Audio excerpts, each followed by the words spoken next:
the scholars have also addressed this question, that if it is an authentic narration, then why did Abdullah ibn Masud call this practice of dhikr a bid'ah? Well, Imam Tibarani explains that at the time, there were a lot of storytellers in the society at the time, and it was quite a culture. It was quite the culture at the time that people would tell stories. There would be a storyteller who would entertain the people with common stories, practice. with gestures, and it would also almost be people would gather and listen to this person. There would be stories of wars or things that happened in the past. And Imam Tibarani says that the man who was leading the dhikr in the mosque at this time, he was a storyteller. And what he was doing is he was actually exaggerating stories, making up stories, fabricating stories to entertain the people, but at the same time to make himself seem pious and to make himself seem like a reliable, truthful person. He was also encouraging loud dhikr. So what he was actually doing was manipulating people by using loud dhikr. And it was this practice that Abdullah ibn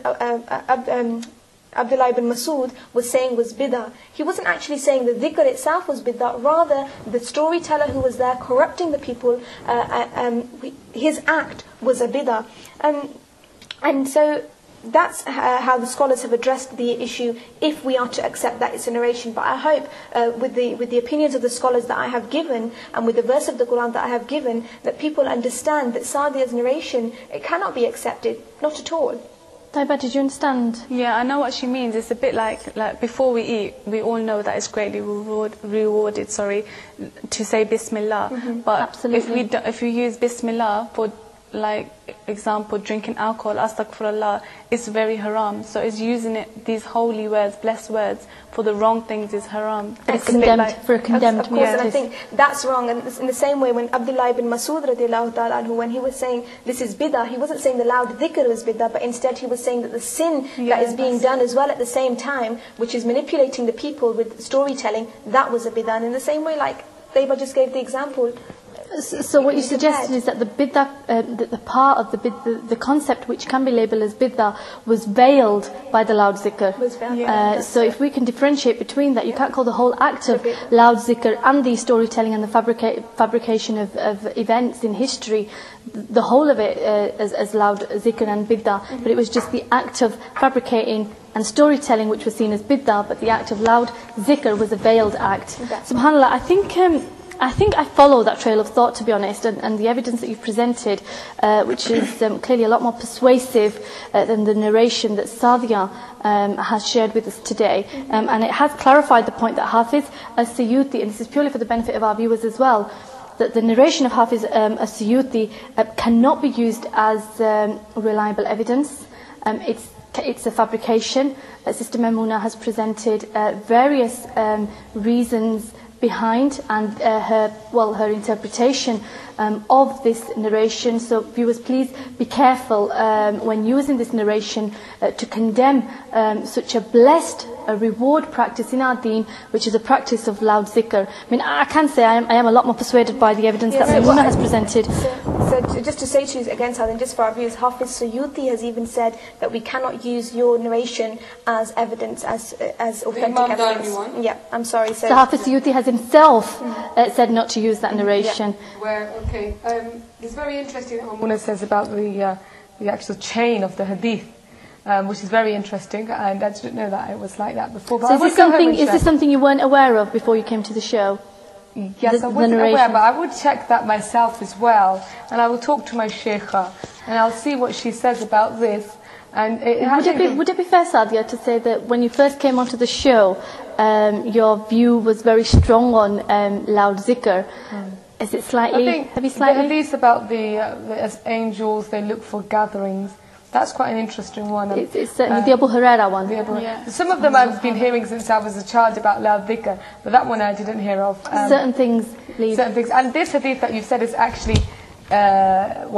she's given quite a few points, but the main point was it's a weak hadith. And the reason Abdullah bin Masud called it bid'ah was because there was a bid'ah going on within that. But then again, you do bid'ahs within bid'ahs anyway. Like, for example, you check... Let's steer away from the concept of bid'ah, because we've had a full show on that. Yeah, I mean, I'm calling loud dhikr bid'ah, but I want to ask Sister Maimuna, who obviously practices loud zikr in congregation, that why does she or her people, etc., turn off lights? The people who engage in loud zikr. The people who engage in loud zikr, why do they turn off lights? I've been to a few of these, and turning off lights is like a must. Yeah. It's like you can't do that without the dhikr, and it's just, why is it so important to turn off lights? And it just seems a bit made up to me, to tell you the truth. Yeah, I wanted to ask that as well, because we did that at our house too. Switch the lights off? Yeah, we switched the lights off. Maimouna?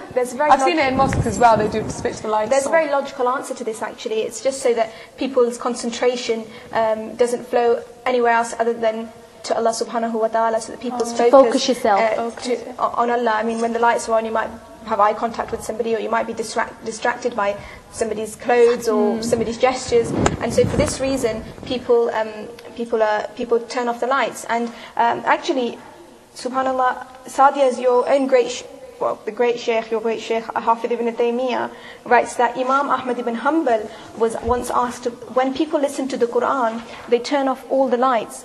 Is this permissible? And Imam Ahmad ibn Hanbal responded by saying, yes, it is permissible to turn off all the lights at a time when you're remembering Allah, so that your concentration is completely towards Allah. It helps with your concentration, it helps with your focus, and there's nothing wrong divine with this. Worship. It's divine worship, and this is mentioned in Iqtida Siratul Mustaqim by Hafidh ibn Taymiyyah. So I hope that does address your question, especially when Hafidh ibn Taymiyyah has also mentioned I think I've certainly learnt that, and if anybody was to question me about the concept of switching lights off and loud zikr, I think I'll probably will use that. Thank you very much for that, Sister Maimouna. Unfortunately, sisters, as I'd look to carry on this discussion and this debate, explore this concept further, but we've reached the end of the show. So I'm going to ask each one of you if you have any concluding comments or remarks or any messages you would like to leave our viewers with, who have been quite patient and been watching attentively, and a message that you would like to leave the show with. Sister Sadia, starting with you first. I think if you see any bid'ah going on of loud dhikr, you need to make sure you stop this sort of thing and educate people about this. And it's a wrong concept. You're still maintaining your position, Sister Sadia? Well, Maimouna has answered checking the references. Suggesting I'm checking the references, and Maimouna has answered a few questions that usually the Ahl Sunnah wal Jama'ah, when I address them about certain things, they don't have any answers, and when I give evidences, they just usually be quiet. But Maimouna usually has something to explain, which I have learned, and I will go home and check. But I'll have a think about it. As long as you are confirming that you are going to check those references, I think Maimouna's job is done. I'm very grateful for that, Sister Sadia. Sister Taiba?